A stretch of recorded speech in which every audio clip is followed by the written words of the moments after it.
Hey, it's Travis. Too many camp directors run just on gut feel.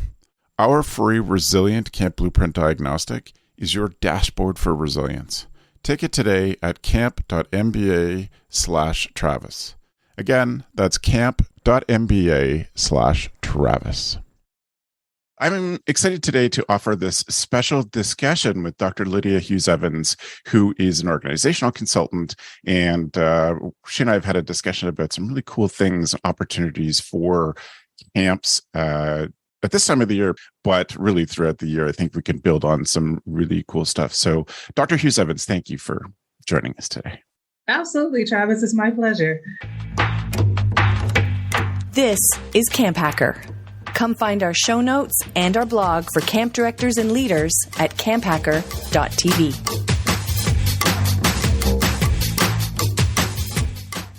A big thanks to our sponsors who make the CampHacker podcast possible.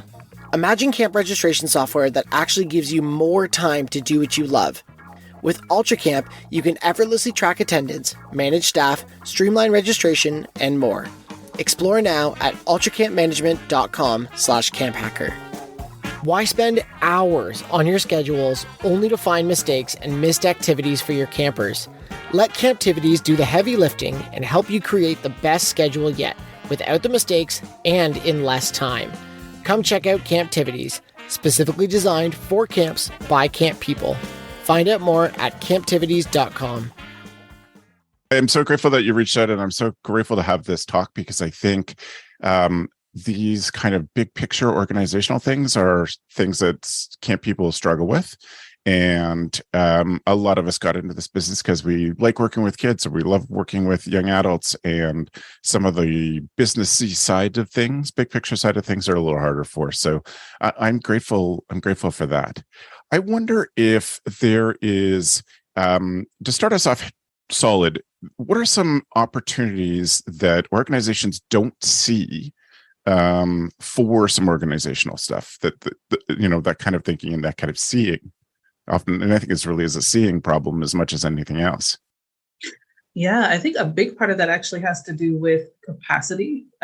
So much of nonprofit functioning is like on the go, and like we're running the train and laying the track at the same time, kind of, as it were, throughout the process. And so just that aspect of like constantly kind of being on the go, constantly needing to address situations, putting out fires as they pop up, I think that's probably the biggest thing that stands in the way of us really being able to get to that 30,000 foot view, to really be able to see our organization from the way that we need to as leaders. And what ends up happening is instead of us leading, it begins to lead us. So. Yeah.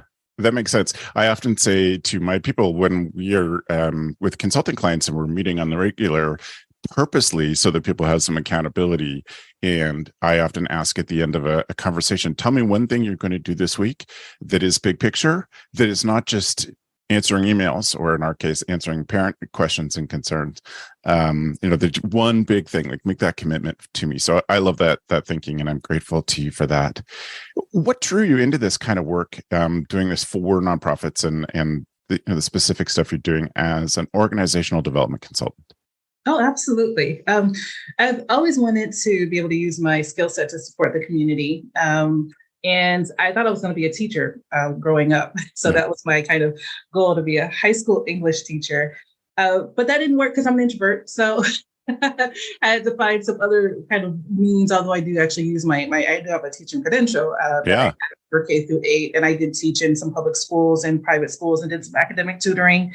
And then I also worked in the nonprofit space. And in the nonprofit space, I worked primarily in group homes with kids who were in foster care and juvenile probation. I did adolescent drug treatment facilities, community mental health agencies. And it was just kind of over time that I had this kind of, I guess, barrage of skills and pieces of things that I really liked. And so it wasn't until I found organizational development and organizational leadership that I'm like, oh, I could put all these pieces together and actually help organizations. So that was like really exciting. So I'm from St. Louis, and when you're or at least my experience from the Midwest, you don't know what to do. You just keep going back to school and accruing more loans. And finally, I ran into something that works for me. So yeah. Well, what is it about the field that you enjoy, that you're so passionate about? Oh my gosh. Being able to help organizations to be able to do what they do sustainably without killing themselves. That's probably that's probably the biggest thing. I know everyone is so passionate. People work so hard, especially in nonprofits. Summer camps, I'm sure exactly the same. People are wearing so many hats. And it's kind of underfunded on the operational administrative side of things. So most people who are in the nonprofit space are super scrappy, but that could also be exhausting and unsustainable too. So I think that's the biggest thing that brings me the most joy, is helping to be able to share ideas or thoughts or tools, or to be a thought partner so that you can continue to do the work. Right. When you start with an organization, where's your usual starting place with them? Oh, so my free consult question, first one is, what keeps you up at night? Okay. And that usually tells me everything I need to know. Because it usually falls into one or two or three different categories or themes. So as a systems thinker, I'm always looking for what's underneath that iceberg, right? What's underneath the waterline. So you're telling me that these are your pain points, but I'm thinking about what systems and structures do we need to be able to leverage to address that pain point for you. Right. Can you tell me more about what a system looks like that you implement with somebody, or that you often, I guess? What sort of systems are you specifically talking about? So sometimes it can vary. It may be actually just standardizing policies and procedures for something, just about any administrative task in particular, or even thinking through the process. So there's a lot of process mapping sometimes, of thinking through, like, what does it take to get this done, from who all is involved, and how can we actually streamline this in a way that makes it more effective with what we're doing. A lot of the times it's also what I call program development. And that's something that I actually ran into when I was running group homes. We had to submit to the county essentially a program plan of how we were going to be able to support the youth, what services we were going to have, how we're going to support their behaviors, all the staffing, and the outcomes. And we need to be really clear about the outcomes, and also how we're going to measure success. And that is, I think, something that we don't do as much in the nonprofit space. Of course. Yep. And it really taps into like grants and donors and everything else, right? Is being really clear on what program or service we're providing and how people benefit and how we measure that success. Right. So sometimes it's kind of doing an assessment of that and trying to put in systems and structures that help to support that. Every year, it's the same thing. Lots of hours spent working on the daily schedules, only to find mistakes, missed activities, and lots of stress along the way. Why is it so difficult? There's got to be a better way. And there is. Camptivities, an activity scheduler made specifically for camps by camp people. Group scheduling or camper scheduling, they've got you covered. Different day schedules? No problem. Auto scheduling? You got it. Elective scheduling? Yep. Batch scheduling? Of course.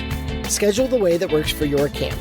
With over 50 different reports, you'll be able to see the data easily. So, when a parent calls and says their camper didn't get an activity week 1, pull up the group activity tracker and see exactly when that activity was scheduled all summer long.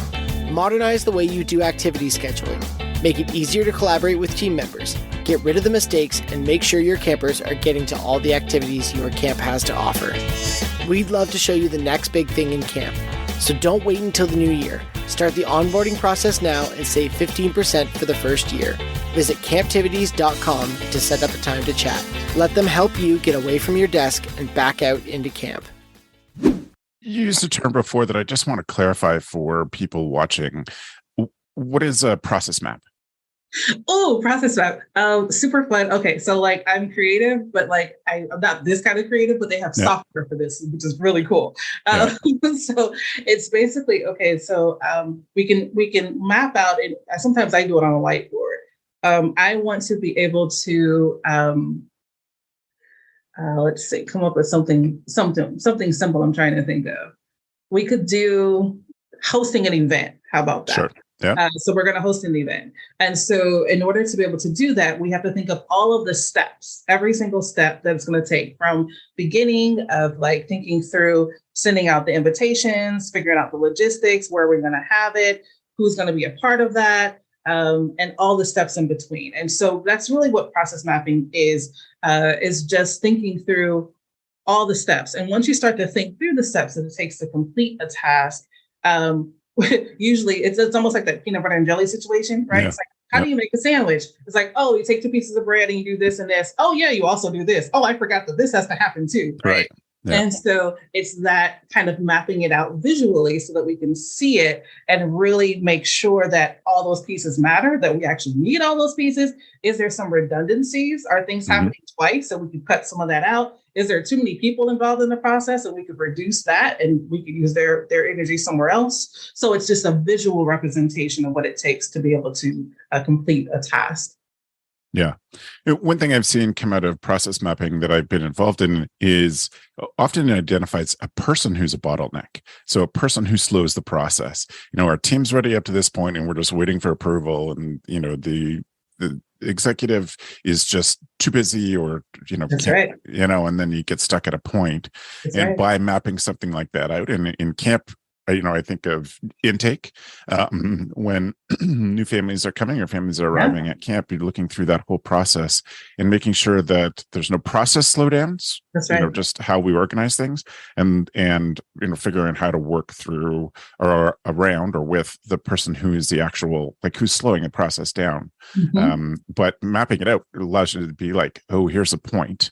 Yep. Maybe even it's you being able to show to an executive, see, this is where we're stalled.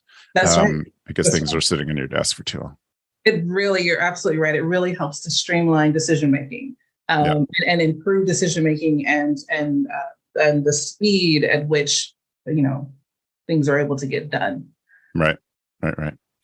Were there any other challenges in your work in nonprofit work as an employee that really stood out to you that you said, I really need to fix this?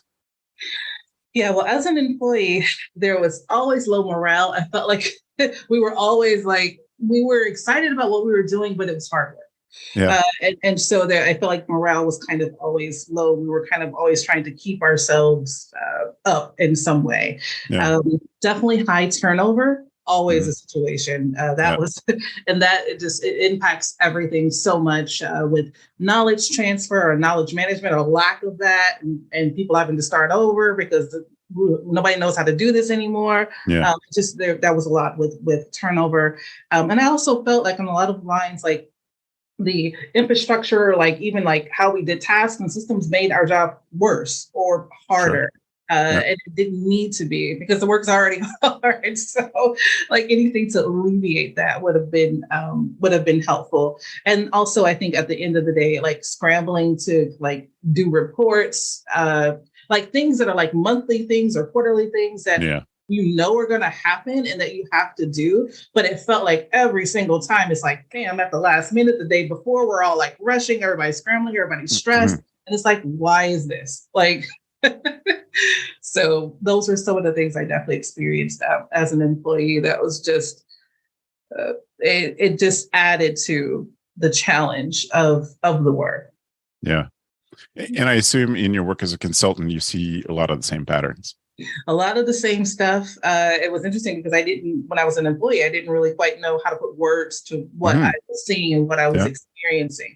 But as a consultant, that's definitely been helpful. In addition, some of the things that I see as a consultant is just non-existent or underdeveloped HR processes or operations processes or management processes, which is a situation. Also, just us not having enough administrative knowledge or staff or support to be able to move kind of some of the supplemental things forward that it takes to be able to do the bigger things, right? The admin side of things is usually pretty lacking, and that really impacts everything else.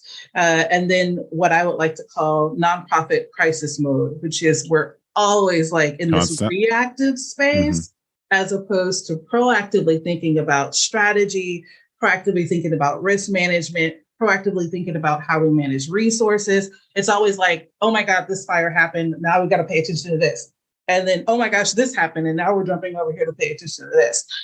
So that's the biggest thing that I've seen. Yeah.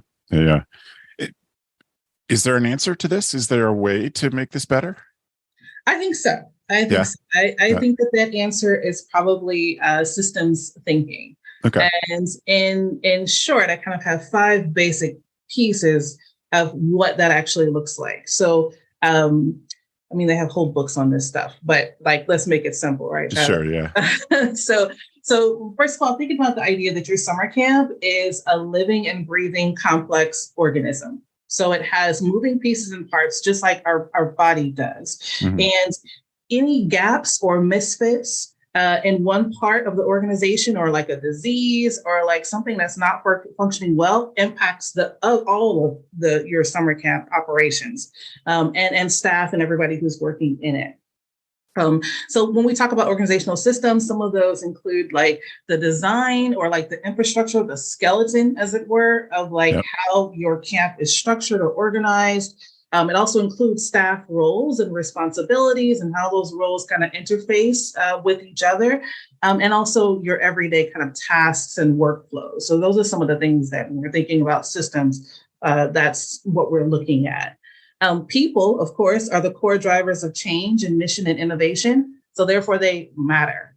But the systems in which they operate in matter even more in a lot of ways, because you can't outwork a bad system. It doesn't matter how great you are as an individual or as a leader. If your system is not supporting your work, it's actually hindering your work. Right? And so without built-in accountability, and at all levels, then your system will function poorly and it'll inevitably like collapse, right? And so I find that when people were bringing problems to me, even personnel concerns, like I'm having problems with this particular employee or different things like that, 90% of those problems stem from systems issues, right? 90% of them. And if I can go in and we can identify what those systems issues are and leaders can start to make those adjustments, that impacts literally everything. Now, if we go in and we change the system, if it's an employee issue and we adjust things and make it make sense, if you still have that problem, then you may have a personality issue or like a culture fit issue. But 90% of it is really systems related and systems impacted. I'm going to take a second to thank UltraCamp for sponsoring the CampHacker podcast. UltraCamp has an offer exclusive to CampHacker listeners that allows you to discover the best marketing tools and apps for camps.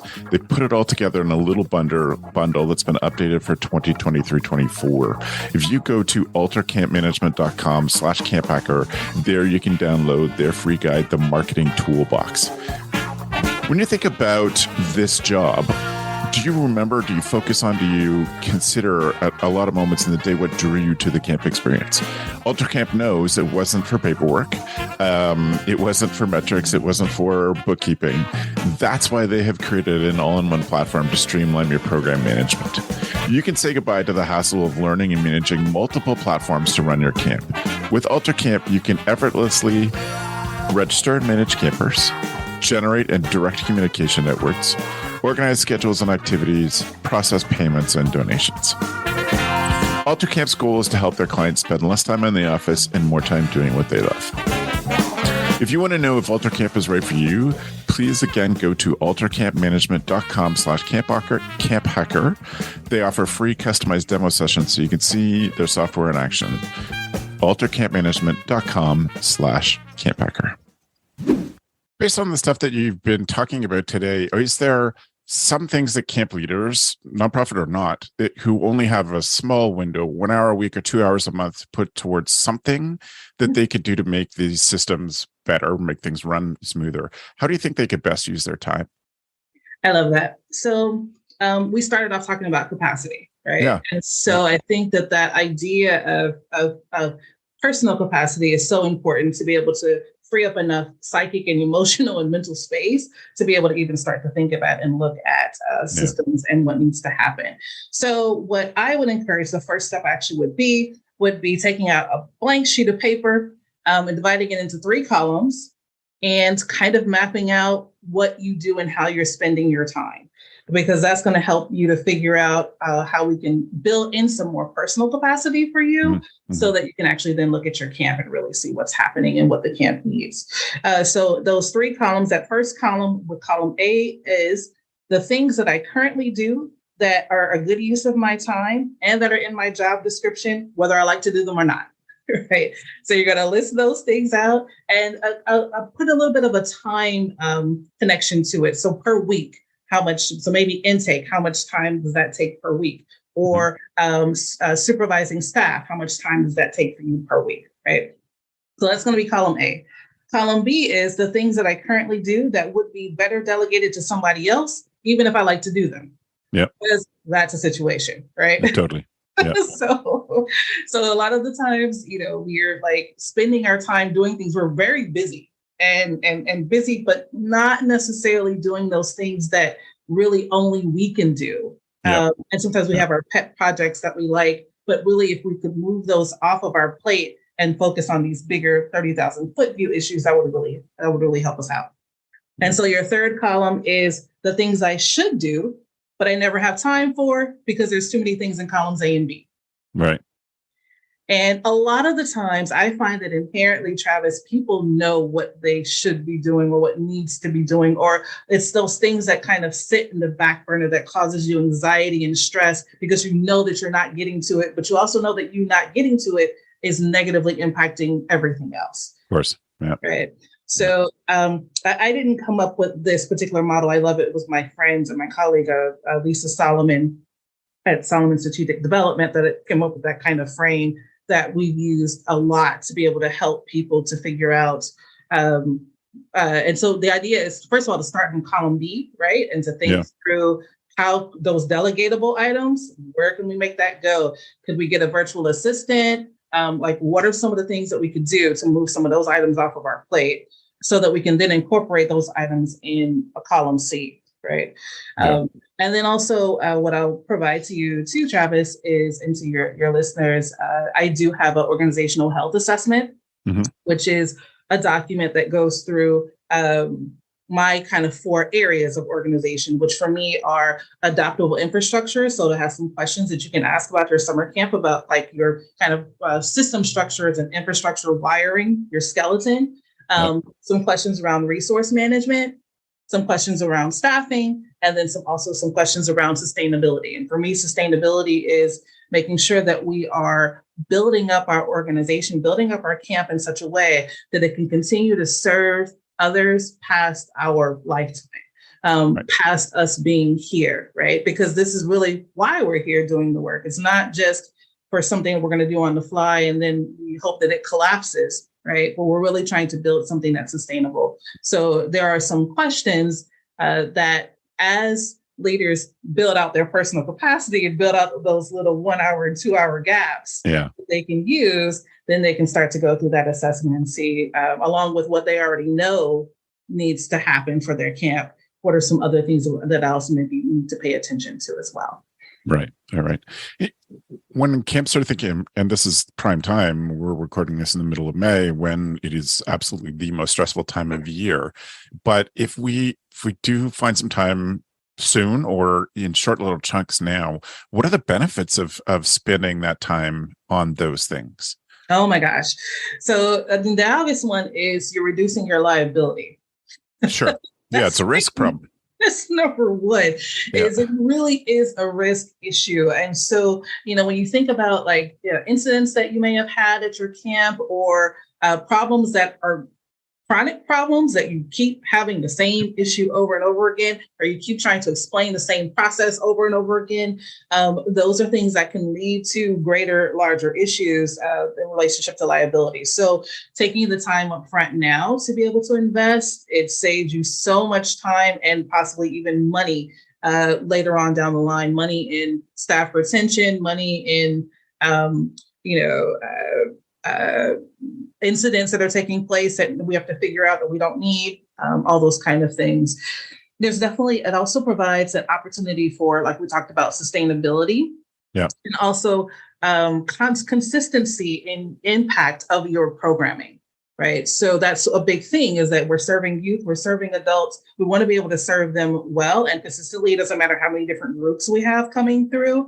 And so streamlining our systems and structures really ensures the fact that each individual that comes to our camp is receiving equitable services and support and our best, right? We're giving each group our best. And that really comes from taking the time to streamline our systems and think about our systems. Right. All right. Trying to think of a strong way to finish this off here. Is there one piece of advice that you, or one focus point that you would get camp directors to be thinking about? Absolutely. This time of year, any time of year? Any time of year. I think that camp is so much about learning and exploring and innovating. And that's what we're encouraging camp participants to do, right? They're learning and exploring and innovating, learning about themselves, their peers, the world around them. And so I think that it's going to be important for us as camp leaders to continue to extend that culture of learning and exploring and innovation into how we operate. Right. Because we want to be authentic. Right. So what we're putting out there and what we're encouraging others to be able to do, we want to also practice that ourselves. And so camps are like inherently learning organizations. Yeah. Right? We're constantly learning and growing and developing. Yeah, that's great. Dr. Hughes Evans, I am so grateful for your time today. Thank you for sharing. Absolutely. My pleasure, Travis. Thanks so much. And thanks for the evening, friends. The CampHacker podcast is brought to you by Beth and Travis Allison, summer camp leadership training and marketing consultants. Thanks for listening. Hey, it's Travis. Camp directors often tell me they're just too tired to take on anything new. That's exactly why my free Resilient Camp Blueprint Diagnostic exists. It doesn't add work, it shows you progress. Quick, free, repeatable. You'll know if your systems are paying off without the guesswork. Try it today at camp.mba/Travis. That's camp.mba/Travis.